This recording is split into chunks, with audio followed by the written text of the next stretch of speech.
Today we are going to start the topic that is blogging. It is on the page number 146 in your resource packs. आपके resource packs में 146 पे जी topic है blogging. Blogging क्या होती है? Basically blog क्या होता है? That is a website. ये एक वेबसाइट होती है जिसमें जस्ट लाइक अ डायरी, जैसे आपकी एक डायरी होती है और एक जर्नल होता है आपके पास. So blogging means online diary आप कह लें, online journals that are easy to personalise and update then conventional websites. ये वो रवायती किस्म की वेबसाइट्स नहीं होती, ट्रेडिशनल वेबसाइट्स नहीं होती. इन पर आप जो है कोई भी इंफॉर्मेशन जो है वो शेयर करते हैं, अपडेट करते हैं और इसको पर्सनलाइज करते हैं और इसको क्या करते हैं जी, अपडेट करते हैं. सो इट मीन्स दैट कि blog is a website that is like a diary और अ जर्नल. ब्लॉग्स ऑफन, इसमें जो ब्लॉगर्स होते हैं, ब्लॉगर्स कौन होते हैं? Those people who write a blog, जो ब्लॉग लिखते हैं. This people are called bloggers, उनको आप ब्लॉगर्स कहते हैं. So bloggers often write about their opinions and thoughts. Usually जो ब्लॉगर्स हैं वो इसमें क्या करते हैं, अपनी ओपिनियन लिखते हैं, अपनी ओपिनियन शेयर करते हैं और कोई भी जो अपनी थाट्स हैं, अपनी कोई भी इंफॉर्मेशन है, कोई ओपिनियन है या अपनी जो थाट्स हैं उनको शेयर करते हैं. सो इट मीन्स दैट कि a blog is a personal online diary या it's a personal online journal that is easier to personalise and update than conventional websites. It has become a major force in business communication. अगर हम modern business communication की बात करें तो business communication में blogging जो है और ब्लॉग जो है it has become very famous in recent years. आने वाले दिनों में, आने वाले वक्तों में और जो रिसेंट टाइम पीरियड है इसमें जो है these websites have become a major force in business communications. Millions of business oriented blogs are now in operation and now working. यानी कि बहुत से, अगर आप अपने इर्द गिर्द देखते हैं तो बिजनेस वर्ल्ड को अगर आप देखते हैं, बहुत सी ऐसी कंपनीज हैं they are now writing blogs. उनके अपने अपने ब्लॉगर्स हैं और वो ब्लॉगर्स को, अपने ब्लॉग्स को जो है वो मेंटेन करती हैं. Millions of business oriented blogs are now in working position, now in operation and blogs have become an important source of information not only for the customers but also for the professionals. यानी कि जो blogs हैं ये एक सिर्फ इनका एक purpose जो है, इनका एक सबसे अहम पर्पज़ ये है कि they have become a source of information. ये एक इंफॉर्मेशन का जो है वो ज़रिया बन गए हैं. They are the important source of information for the customers as well as for the professionals. So good business blogs and microblogs pay close attention to several important elements. अगर हम बात करें कि एक जो अच्छा बिजनेस ब्लॉग होता है, एक गुड बिजनेस ब्लॉग जो होता है और micro blog, they pay a very serious attention, they pay a close attention to several points. वो इन 4 पॉइंट्स पर, इन 4 एलिमेंट्स पे बहुत ज़्यादा फोकस करते हैं in order to create a successful blog, in order to create a good business blog. कि अगर उन्होंने कोई अच्छा बिजनेस ब्लॉग लिखना है तो जो बिजनेस पर्सनस हैं वो इन 4 एलिमेंट्स को अपने जहन में रखते हैं in order to create a good business blogs. Number 1 is that communication with the personal style and authentic voice. जब वो कोई भी ब्लॉग बनाते हैं तो उसमें आमतौर पर वो कम्युनिकेट करते हैं. वो अपने एक, उनका हर एक का एक अपना पर्सनल स्टाइल होता है, अपनी एक अथेंटिक वॉइस होती है. और आप अक्सर वो ब्लॉग्स सुनते हैं या उन ब्लॉग्स को बड़े गौर से यूट्यूब पे देखते हैं, सुनते हैं, जिनका आपको पर्सनल स्टाइल पसंद आ रहा होता है या फिर जिनकी आवाज़ आपको जो है वो बड़ी अथेंटिक लग रही होती है, अच्छी लग रही होती है. Number 2 is that delivering new information quickly. वो वाले ब्लॉग्स जो हैं वो ज़्यादा इंटरेस्टेड होते हैं, आप उनको ज़्यादा जो है वो उनकी तरफ ज़्यादा फोकस करते हैं, ज़्यादा तवज्जो देते हैं, जो एक नई इन्फॉर्मेशन जो है बड़ी तेज़ी से जो है वो डिलीवर करते हैं. Third thing is that choosing topics of peak interest to audience. खासकर वो ब्लॉग्स जो ऑडियंस की इंटरेस्ट का ख्याल रखते हैं, जो वो ब्लॉग्स जो कि कंटेन करते हैं उस इंफॉर्मेशन पर which is of the audience interest, जो ऑडियंस के इंटरेस्ट की होती है. The fourth thing is that encouraging audience to join the conversation.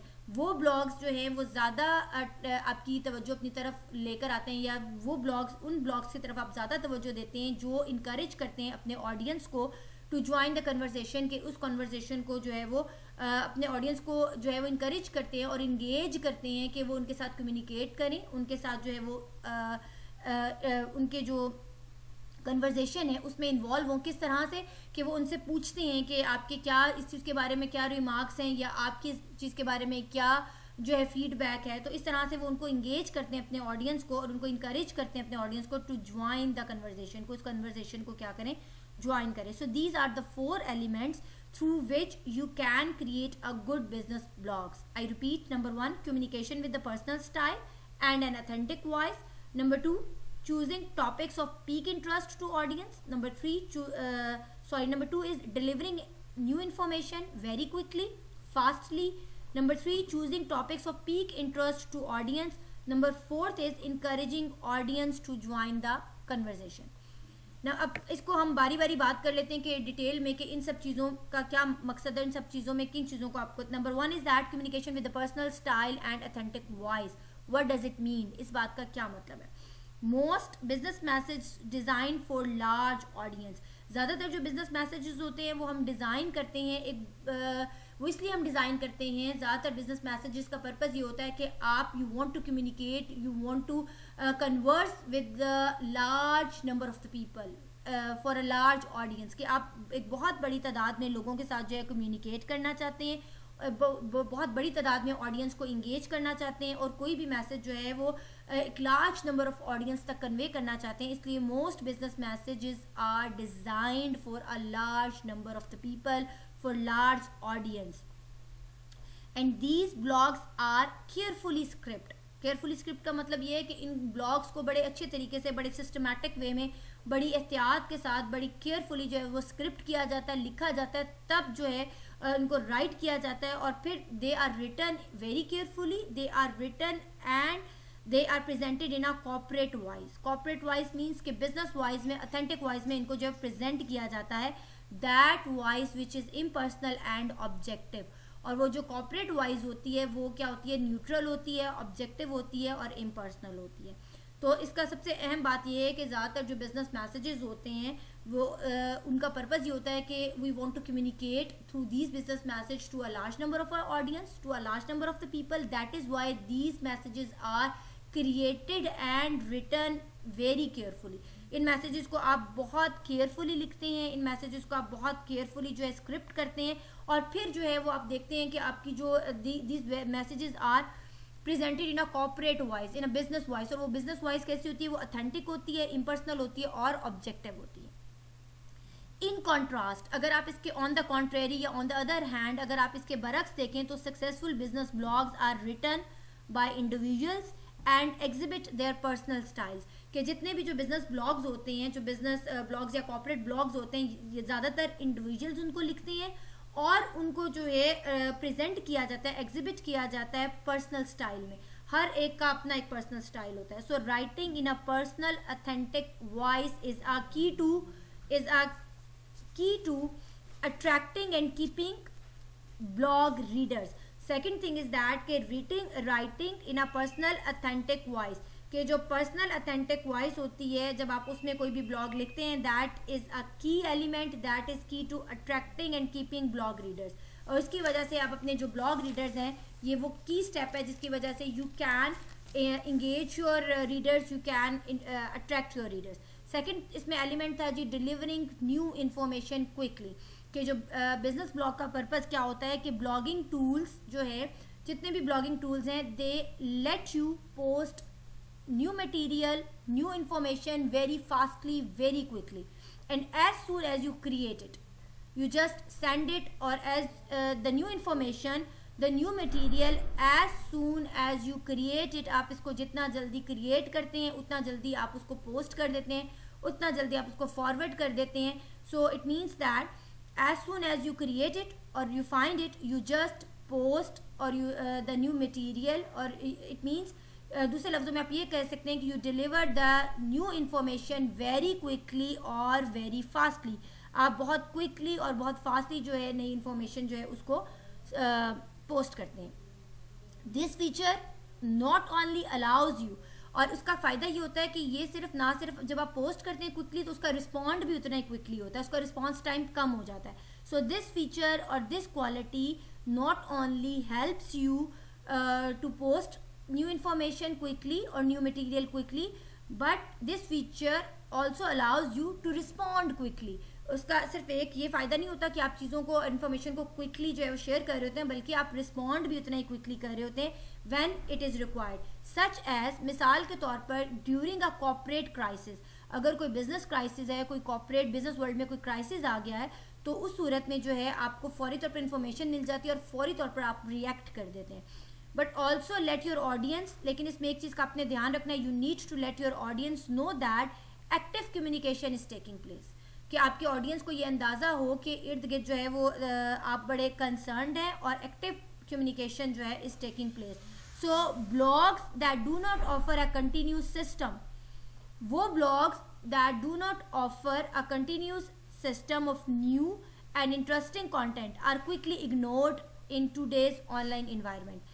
और इसका एक ड्रॉबैक ये है कि वो ब्लॉग्स जो कि क्विक नहीं होते या जिनमें जितनी जल्दी नई इन्फॉर्मेशन या नई जो न्यूज़ है उसको अगर क्विकली शेयर नहीं किया जाता, तो वो blogs that do not offer a continuous system of, जिनमें न्यूनेस नहीं होती, ऑफ न्यू और फास्ट इन्फॉर्मेशन शेयर नहीं होती, तो उससे नुकसान ये होता है कि और अगर उनका कंटेंट जो है वो इंटरेस्टिंग नहीं होता, तो these are quickly ignored by the audience. तो ऑडियंस जो होते हैं वो क्या करते हैं, उनको क्विकली जो है इग्नोर कर देते हैं, क्योंकि आजकल का जो एरा है, मॉडर्न एरा जो है today is a online communication और इन online environment.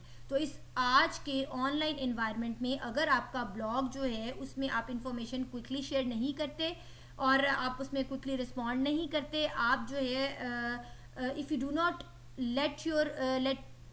do not post your material as soon as you create it or find it, तो it means that के your audience will lack interest, आपके audience जो है अपना interest lose कर देंगे. और अगर आपका content जो है blogging का वो interesting नहीं है, तो क्या होगा कि जो it will be easily or it will be quickly ignored in today's online environment. Third element की तरफ आते हैं. Third element is choosing topic of peak interest of your audience. आपने जब ब्लॉग जो है वो बनाना है, तो सक्सेसफुल ब्लॉग्स वो होते हैं जो कवर करते हैं सबसे ज़्यादा interesting topic. The successful blogs are those blogs which cover those topic which readers care about and which is of the readers interest.